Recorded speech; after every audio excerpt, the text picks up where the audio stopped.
Au Canada, les jeunes peuvent être confrontés à différentes formes de violence interpersonnelle. La violence interpersonnelle désigne tout acte de violence ou d'agressivité exercé par une personne ou un groupe de personnes envers un autre individu. Dans cette vidéo, nous allons définir certains types courants de violence interpersonnelle chez les jeunes et explorer les liens qui existent entre eux. Nous examinerons également comment ces comportements s'inscrivent dans le contexte social plus large dans lequel nous évoluons tous. D'abord, quelques définitions clés. Une forme courante de violence interpersonnelle est l'intimidation, qui peut débuter dès la maternelle. L'intimidation se distingue des autres types de violences interpersonnelles par un déséquilibre de pouvoir. Cela signifie que les enfants et les jeunes qui intimident ont généralement plus de pouvoir social que ceux qui en sont victimes.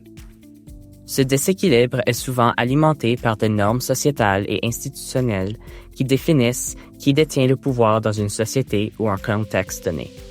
Dans ce contexte de déséquilibre de pouvoir, l'intimidation peut prendre différentes formes d'agression au sein de relations entre pairs. Elle peut être physique, verbale, sociale ou se dérouler en ligne. Ces actes d'intimidation causent des torts physiques, sociaux et émotionnels aux personnes ou groupes visés et affectent également la communauté dans son ensemble. De plus, ces comportements sont souvent répétés. Les individus ou groupes ciblés peuvent être visés de manière générale ou en fonction de caractéristiques spécifiques. Lorsqu'une personne est intimidée en fonction de son identité sociale réelle ou perçue, par exemple, son genre, sa race ou sa religion, on parle d'intimidation fondée sur l'identité. Les élèves peuvent également être victimes de harcèlement sexuel. Le harcèlement sexuel désigne des comportements à connotation sexuelle non désirée.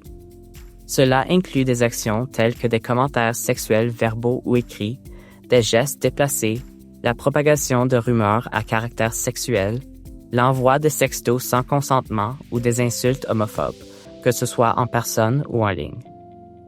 Une forme particulière de harcèlement sexuel est le slut-shaming. Le slut-shaming désigne les comportements visant à humilier ou rabaisser une personne simplement parce qu'on juge qu'elle exprime sa sexualité de façon trop libérée ou provocante. Cela peut se manifester par des rumeurs sur le nombre de partenaires sexuels d'une personne ou par des commentaires en ligne qui la décrivent comme en manque d'attention sexuelle. Enfin, les jeunes peuvent également être victimes de violences dans les fréquentations. La violence dans les fréquentations chez les jeunes désigne la violence physique, la violence sexuelle, la violence psychologique, la traque furtive et le contrôle coercitif qui peuvent survenir dans les relations amoureuses ou sexuelles entre adolescents. Ce type de violence peut survenir dès que les jeunes commencent à avoir des relations amoureuses, généralement autour de 11 ans. La violence sexuelle, incluant la coercition et les agressions, peut également survenir en dehors des relations amoureuses ou romantiques. Même si ces comportements sont souvent abordés séparément, les recherches montrent qu'ils sont liés sur le plan de développement. Cela signifie que ces comportements apparaissent à différentes étapes de la croissance des enfants et qu'ils sont interconnectés. En effet, les enfants qui ont recours à l'intimidation apprennent à utiliser l'agression de manière malsaine pour gagner du statut et du pouvoir dans leurs relations interpersonnelles. En vieillissant, d'autres formes de comportements agressifs peuvent émerger à mesure qu'ils découvrent de nouvelles façons d'exercer leur pouvoir, de blesser et d'influencer les autres. Par exemple, les recherches montrent que les jeunes qui intimident régulièrement au primaire sont plus susceptibles de se livrer au harcèlement sexuel et aux insultes homophobes au début du secondaire et présentent ensuite un risque plus élevé de recourir à la violence dans les fréquentations à la fin du secondaire. Enfin, tous ces comportements s'inscrivent dans un contexte social où certains individus et groupes détiennent plus de pouvoir social que d'autres en fonction de leur identité sociale. Autrement dit, les attitudes, croyances et normes sociétales plus larges sur des questions comme le genre, l'appartenance ethnique et la classe sociale influencent les milieux communautaires et scolaires où les jeunes apprennent, vivent, jouent et prient.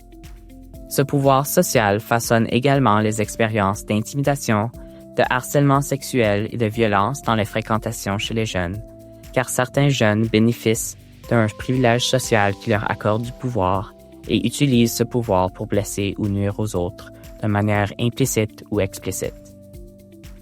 Voir ci-dessous pour plus de ressources sur le sujet abordé dans cette vidéo.